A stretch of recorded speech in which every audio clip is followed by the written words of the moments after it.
Cinderella Mencari Cinta, Anita S. Kembali lagi kita di bedah novel-novel, dimana di sini kita akan mempelajari semuanya, mulai dari struktur ceritanya, gaya ceritanya, karakternya, dan lain sebagainya. Pokoknya semua sebagai proses belajar kita sebagai penulis pemula. Nanti hal-hal yang penting-penting ya kan, semuanya kita rangkum nanti di dalam tips and trick di akhir video. Jadi pastikan teman-teman tonton sampai habis. Judul bukunya Cinderella Mencari Cinta, dan ini penulisnya adalah Anita S. Terbitnya di penerbit Lovrins. Kita langsung aja bahas mengenai penampilan bukunya, mulai dari cover, layout, sampai bahannya ya. Kalau menurutku pribadi, covernya ini seperti buku anak-anak ya, bisa dikatakan demikian ya, sehingga bisa menggambarkan atmosfer sebenarnya daripada cerita ini ya teman-teman. Jadi cerita ini nanti kita jelaskan bagaimana sinopsisnya ya. Jadi pokoknya kalau menurut aku sih covernya bisa lebih disesuaikan lagi ya teman-teman. Tapi kalau misalnya untuk layoutnya nih, layout di dalamnya aku suka sekali karena layoutnya tuh simple, nggak neko-neko, nggak terlalu banyak hiasan sana sini juga. Jadinya bikin nyaman baca ya, rapi layoutnya. Kemudian untuk bahan bukunya, jenis covernya ya, bahan covernya maksudku ini semuanya bagus ya, sama seperti standar Lovrins, buku-buku Lovrins yang lainnya. Nah, bagi teman-teman yang ingin menambah referensi penerbit indie, bisa langsung dicek aja media sosial dari penerbit Lovrins. Semuanya aku sudah letakkan di description box ya. Siapa tahu lagi ada yang nyari-nyari penerbit indie untuk menerbitkan naskahnya, bisa langsung dicek aja penerbit Lovrins ya. Sri Dewi Rahayu atau panggilannya Dewi atau Cinderella untuk satu orang tertentu yang nanti adalah orang misterius ya, yang sering chat gitu di media sosialnya. Jadi dia adalah seorang gadis remaja yang masih SMA, dan dia memiliki impian untuk menjadi pengusaha sukses seperti bapaknya. Kalau ibunya sendiri sudah wafat ya, sudah meninggal sebelumnya, sudah lama meninggal, dan dia juga punya seorang adik laki-laki bernama Jaka. Nah, dia terinspirasi dengan ayahnya ya. Kenapa dia pingin jadi pengusaha sukses itu karena memang dia sering diajak gitu sama ayahnya, sama bapaknya untuk pergi ketika bapaknya ada deal-deal bisnis gitu dengan partner-partner bisnisnya. Jadi si Dewi ini sering diajak dan Jaka sering diajak. Jadi ya terinspirasi lah dengan kayak dengan menariknya dunia bapaknya gitu ya. Jadi si Dewi juga sering membantu bapaknya dalam hal laporan keuangan dan lain sebagainya. Tapi nggak lama berselang dari sebuah deal bersama orang keturunan Inggris bernama Raymond, bapaknya meninggal dunia, dan hancurlah ya, jungkir baliklah semua kehidupan si Dewi yang sudah dia rencanakan dari awal ya. Dia ingin menjadi pengusaha sukses seperti bapaknya, dia ingin kuliah, tapi bapaknya meninggal, itu membuatnya jadi jungkir balik dunianya. Dia langsung diasuh dari keluarga pihak almarhum ibunya, dan adiknya Jaka langsung diasuh dari pihak almarhum ayahnya. Jadi orang ini berpisah. Bukan hanya itu saja, harta mereka juga dikuasai oleh keluarga yang menjadi hak asuh, yang memiliki hak asuh mereka. Udah gitu bukannya dipakai untuk keperluan si Dewi, tapi justru malah dipakai untuk hal-hal lain yang luar biasa jelek sekali niatnya ya. Jadi memakan harta anak yatim piatu lah itu keluarganya. Nggak lama bisnis ayahnya juga hancur karena tidak ditangani dengan becus oleh paman-pamannya. Kemudian si Raymond tadi ya, seorang pengusaha keturunan Inggris tadi itu datang untuk menagih ya perjanjian bisnis mereka gitu ya kan. Kalau nggak bisa melakukan bisnis, balikkan uangnya gitu kan. Jadi si Dewi ini diminta untuk membalikan uang 1 miliar. Nah, bagaimana nanti terusnya, dan sebenarnya siapa si Raymond ini? Sebenarnya si Raymond ini ada loh hubungannya dengan si Dewi ini sebelum-sebelumnya. Nanti teman-teman bisa baca sendiri untuk tahu lebih jauh ya. Kita lanjut dulu membahas tentang ide ceritanya. Menurutku ide ceritanya cukup menarik ya, apalagi nih karena karakternya punya wants dan punya need yang sangat jelas sekali. Nah, jika karakter kita berikan ruang untuk berkembang, ruang untuk berubah, maka cerita kita bakalan otomatis lah ikut berkembang ya, nggak stuck di situ aja.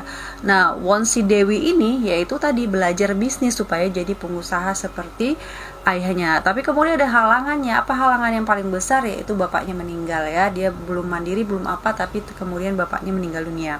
Nah, di sepanjang cerita kita akan mendapatkan apa yang sebenarnya si Dewi ini butuhkan. Itulah yang disebut dengan needs dari karakter kita ya. Jadi intinya novel Cinderella Mencari Cinta ini kurva karakternya itu sangat terasa sekali. Jadi kita nanti akan menemukan Dewi yang berbeda di akhir cerita. Jadi Dewi di awal cerita sangat berbeda sekali dengan Dewi di akhir cerita, karena dia memang sudah mengalami banyak sekali pembelajaran yang terjadi di dalam hidupnya gitu ya, di dalam cerita ini. Nah, itu adalah salah satu ciri-ciri plot yang bagus atau ciri-ciri cerita yang bagus. Nah, karena tadi karakternya sudah punya wants dan need yang jelas, maka plotnya itu juga ya mungkin memang ada beberapa yang mesti diperbaiki, tapi menurut aku enak dibaca. Ini plotnya mengikuti kemauan karakter, bagus. Jadi plotnya termasuk rapi, utamanya di bagian-bagian akhir ya. Nanti agak-agak utamanya di bagian-bagian awal ya. Tapi nanti agak di bagian-bagian akhir memang ada sedikit yang bisa diperbaiki lagi ya. Yang penting di bagian awal tuh kita sudah attachment, kita sudah memiliki ikatan dengan yang namanya si Dewi ini ya. Dan tidak bertele-tele juga waktu di awal-awal itu dia langsung masuk. Habis kenalan si Dewi sebentar, nggak lama-lama kenalannya langsung dia masuk inciting incident di mana bapaknya kemudian meninggal dunia itu tadi ya. Nah, kalau gaya cerita aku suka karena ada lucu-lucunya, terutama lucu-lucunya bukan ada di narasi ya teman-teman, tapi lucu-lucunya atau ada di dialog yang kuat. Jadi menurut aku dialog di sini tidak kaku. Dialog di sini termasuk dialog-dialog yang luas ya teman-teman. Nah, tapi kalau misalnya kita memakai Cinderella ini memakai point of view orang ketiga yang tahu segalanya. Walaupun tahu segalanya, tapi usahakan runut ya teman-teman, karena aku mendapatkan hal yang demikian ini. Misalnya di halaman 7 ya, di halaman 7 dan di halaman 8. Nah, di pertama-tama ketika pertama kali ketemu Raymond ini, pertama-tama ketemu sama asistennya Raymond. Kebetulan asisten Raymond ini memang betul-betul orang Inggris asli ya. Jadi digambarkan seperti ini.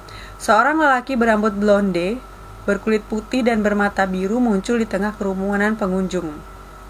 Nah, ini ketika Dewi pertama kali. Nah, ini walaupun sudut pandangnya point of view orang ketiga, tetapi ini berasal dari pandangan mata si Dewi ya. Jadi kita kayak nengok dari mata si Dewi gitu. Nah, itu kan berkulit putih bermata biru, ingat ya teman-teman. Tapi nanti kemudian di halaman 8 digambarkan bahwa si yang bermata biru ini memakai kacamata hitam. Sementara itu matanya terpaku pada lelaki bule berkacamata hitam yang semakin mendekat ke meja mereka. Jadi Dewi memandang ada lelaki bermata biru di sana gitu ya. Tapi sebenarnya lelaki itu berkacamata hitam. Walaupun narator ini tahu segalanya, tahu bahwa si karakter ini bermata biru, tetapi sebaiknya penggambaran itu tetap runut ya teman-teman ya. Kalau memang awal dia berkacamata, berarti kita belum bisa mengetahui, naratornya belum cocok untuk memperkenalkan si mata biru ini tadi, kecuali kalau dia udah buka kacamata nampaklah matanya berwarna biru dan lain sebagainya. Ini saran aku aja ya teman-teman, supaya kita kayak nggak confuse loh, udah tahu matanya biru tapi pakai kacamata hitam misalnya, seperti itu ya teman-teman. Nah, kalau untuk tata bahasa aku bener-bener penasaran nih, kenapa Mbak Anita ini selalu menggunakan kata netra daripada mata gitu ya. Memang aku pernah berdiskusi dengan teman-teman, kenapa sekarang beberapa penulis suka menggunakan kata netra daripada kata mata. Ada apa dengan kata mata gitu ya. Jadi kalau kata teman aku ini, mungkin di daerah Jawa dan sekitarnya, mungkin kata mata ini termasuk kasar, katanya seperti itu ya. Kata mata termasuk kasar, termasuk makian. Tapi sekarang kita kan berbicara konteks ya teman-teman. Banyak kata-kata itu bisa menjadi negatif dan bisa menjadi positif sesuai dengan konteks. Tapi kalau misalnya di dalam novel, menurut aku mata itu tidak menjadi sesuatu yang kasar ya, kecuali memang diperuntukkan untuk memaki orang gitu ya. Jadi kata menurut aku netral sih sifatnya, kecuali ketika kita masukkan ke dalam konteks. Nah, aku ingin tahu sebenarnya apa sih alasan teman-teman, kalau misalnya ada teman-teman writers di sini yang suka pakai netra, apa sih alasan teman-teman untuk menggunakan kata-kata itu? Bisa komen di bawah nanti ya. Oke, sekarang kita langsung masuk aja ke tips and trick. Yang pertama, seperti tadi ya, deskripsi mengenai sesuatu tuh sebaiknya runut gitu, walaupun kita pakai point of view yang third person dan omniscient pula ya, yang tahu segalanya, tetap runut supaya masuk satu persatu ke logika pembacanya. Yang kedua, dialog yang gak kaku ya teman-teman, itu jadi kayak bikin ngenain novel gitu ya. Jadi kayak MSG-nya gitu. Jadi kalau dialog-dialog yang lucu, di sini ada dialog-dialog lucu, terutama ketika nanti Cinderella ini berkomunikasi dengan Mas Ganteng ya, yang ada di media sosial secara chatting gitu ya. Itu fresh sekali dan itu bikin jadi cerita jadi kayak nggak kaku gitu ya, jadi enak. Terus kemudian yang ketiga tadi, pastikan karakter teman-teman itu wants dan need-nya itu jelas ya, supaya dia bisa membawa cerita lebih luas lagi gitu. Terus yang selanjutnya, yang keempat ya, yang keberapa? Keempat mungkin ya, aku lupa. Nah, memberikan kesusahan atau memberikan kondisi yang sangat rumit itu adalah salah satu cara untuk membuat karakter kita punya ruang untuk berkembang ya. Jadi kalau kita nggak bikin karakter kita dalam kondisi yang sulit, dia tidak akan berkembang kemana-mana, dia akan stuck di situ aja. Jadi kalau bisa, berilah karakter teman-teman itu sebuah kondisi yang sulit dan rumit gitu ya. Dan bagi teman-teman yang menyukai cerita-cerita penuh makna seperti ini ya, ini lebih ke mencari cintanya itu lebih universal ya, tidak hanya cinta antara laki-laki dan perempuan, tetapi ini lebih universal menurut aku. Dan di sini banyak sekali hikmah-hikmah yang teman-teman bisa dapatkan ya. Kalau misalnya pingin buku ini, langsung aja pesan ke penerbitnya atau ke penulisnya, tapi penulisnya tidak memberi media sosial di sini ya, jadi saya tidak bisa memberitahu. Kalau misalnya yang saya beritahu alamat media sosial penulisnya itu biasanya diletakkan di profil penulis, akan saya sebutkan, tapi di sini nggak ada. Berarti teman-teman bisa langsung aja pesan ke penerbit Loverians ya. Aku juga ingin mengucapkan terima kasih nih untuk penerbit Loverians udah ngirim bukunya. Udah gitu semoga sukses selalu penerbit Loverians, dan aku mohon maaf jika dalam bedah novel kali ini ada yang kurang-kurang ya. Udah gitu aku juga ingin mengucapkan terima kasih kepada teman writers yang sudah mau nonton video ini sampai habis ya kan. Semoga bermanfaat, tetap semangat menulis tentu saja ya teman-teman. Dan yang pasti dalam menulis kita nggak perlu kuantitas yang banyak, mau dalam sejam kita nulis novel 1 ya, jadi dalam sehari kita bisa 24 nulis novel. Jadi bukan itunya ya teman-teman, tapi kualitasnya. Usahakan kita menulis yang berkualitas dan berguna dan juga bermanfaat. Oke teman-teman, sehat selalu. See you.